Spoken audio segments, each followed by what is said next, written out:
Dans cette vidéo, nous allons appliquer la méthode du chemin critique sur un projet constitué des tâches A jusqu'à H. Pour chaque tâche, nous connaissons le prédécesseur immédiat ainsi que la durée de réalisation. Donc, nous commençons tout d'abord par représenter graphiquement notre projet. On commence tout d'abord avec les tâches qui n'ont pas de prédécesseur immédiat, qui sont les tâches A, B, C. On indique aussi les durées de chaque tâche juste en dessous du code de la tâche. Ensuite, on représente les tâches qui ont un prédécesseur immédiat qui est déjà représenté, c'est-à-dire les tâches D, E et F. D, E et F. Par exemple, pour D, nous avons un seul prédécesseur immédiat qui est la tâche A. Pour E, prédécesseur immédiat est B. Pour F, le prédécesseur immédiat est C. Ensuite, nous avons la tâche G qui a deux prédécesseurs immédiats qui sont déjà représentés et qui sont D et E. Donc D et E vont être liés à la tâche G. Ensuite, dernière tâche, c'est la tâche H qui a deux arcs incidents venant de la tâche G ainsi que la tâche F. Passons maintenant à l'application de la méthode du chemin critique. Donc, première étape à faire, c'est de commencer avec les dates de début et de fin au plus tôt. Nous commençons tout d'abord avec les tâches qui n'ont pas de prédécesseur immédiat, soit les tâches A, B et C. Pour ces tâches-là, A, B et C, la date de début au plus tôt est égale à 0 étant donné qu'on n'a pas une connaissance de la date de début au plus tôt de notre projet. Donc on va mettre une date de début au plus tôt qui est égale à 0. Donc 0 pour A, B et C. Connaissant la date de réalisation de chaque tâche, on va déterminer la date de fin au plus tôt des tâches A, B et C. Donc pour la tâche A, la date de début au plus tôt est égale à 0, donc la date de fin au plus tôt est égale à 4. 0 plus 4. Pour la tâche B, la date de début au plus tôt est égale à 0, la durée de la tâche est égale à 5, donc la date de fin au plus tôt est égale à 5. Pour la tâche C, la date de début au plus tôt est égale à 0, la durée de la tâche est égale à 4, donc la date de fin au plus tôt est égale à 4. Ensuite, nous passons aux tâches suivantes. Donc la tâche D a un seul prédécesseur immédiat. Donc la date de début au plus tôt de la tâche D est égale à la date de fin au plus tôt de son unique prédécesseur immédiat qui est la tâche A. Donc ça sera égal à 4. Ensuite, je calcule la date de fin au plus tôt qui sera égale à la date de début au plus tôt plus la durée de la tâche qui est égale à 2, soit 6. Au total, pour une date de fin au plus tôt pour la tâche D. Ensuite, pour E, j'ai un seul prédécesseur immédiat qui est la tâche B et qui se termine au plus tôt à la date 5. Donc la date de début au plus tôt de la tâche E est égale à 5 et la date de fin au plus tôt est égale à 5 plus la durée de notre tâche qui est égale à 3, donc 8. Ensuite, pour la tâche F, la date de fin au plus tôt du prédécesseur immédiat qui est la tâche C est égale à 4. Donc, la date de début au plus tôt de la tâche F est égale à 4 et la date de fin au plus tôt de la tâche F est égale à 9. Ensuite, nous passons à la tâche G. Pour la tâche G, j'ai deux prédécesseurs immédiats. Donc, la date de début au plus tôt de la tâche G est égale au maximum des dates de fin au plus tôt des prédécesseurs immédiats qui sont D et E.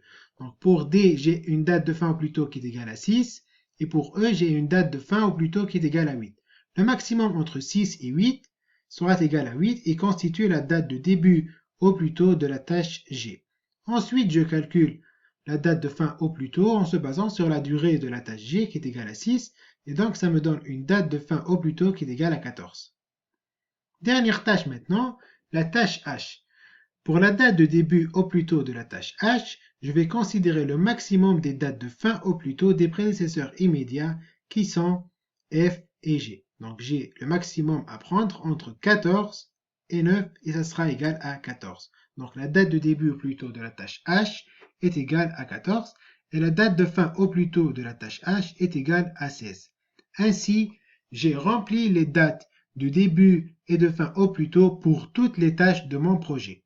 Maintenant, je vais faire un passage à l'inverse, c'est-à-dire que je vais remplir les dates de fin et de début au plus tard de toutes les tâches. Je commence donc avec la dernière tâche de mon projet qui n'a aucun successeur immédiat et qui est bien la tâche H.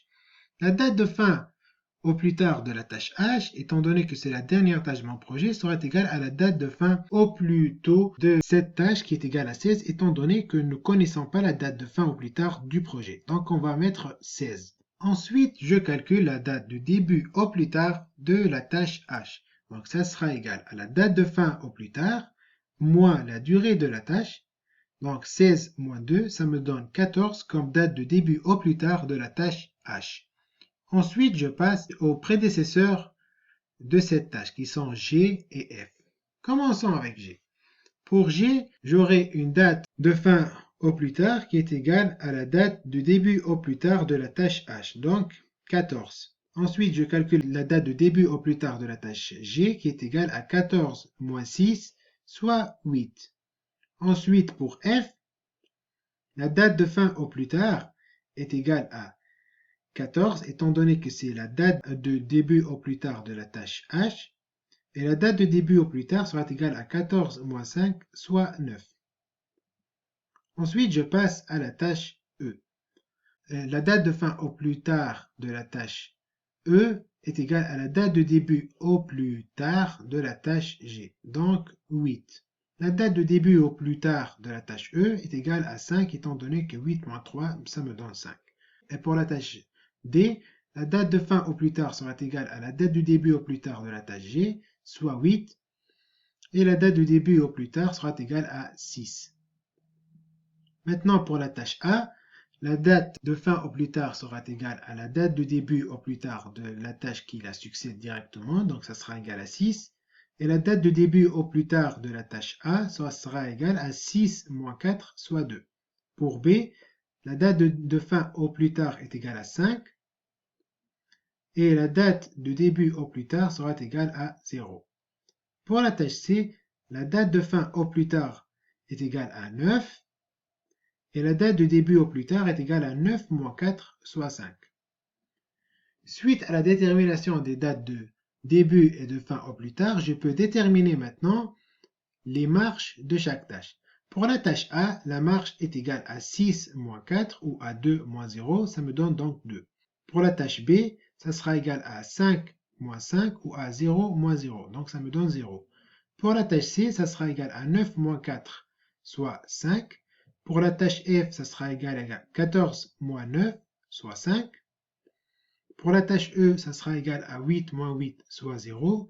Et pour la tâche D, ça sera égal à 8 moins 6, donc 2. Pour la tâche G, ça sera égal à 14 moins 14, donc 0.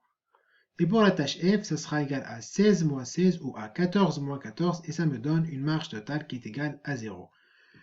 Maintenant, nous allons déterminer le chemin critique. Le chemin critique est constitué par les tâches qui ont une marge totale nulle et qui peuvent former donc un début qui peuvent créer un lien entre le début du projet et la fin du projet. C'est-à-dire qu'il doit être formé par des tâches dont les extrémités ne connaissent pas de successeur immédiat, comme pour la tâche H, et de prédécesseur immédiat, comme pour la tâche B.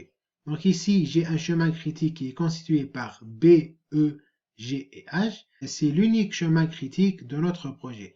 Pour ce chemin critique, toutes les tâches ont une marge totale qui est égale à 0. On peut aussi vérifier qu'il n'existe aucun autre chemin critique pour notre projet, étant donné que la marge totale des tâches restantes, c'est F, D et A, est supérieure strictement à 0.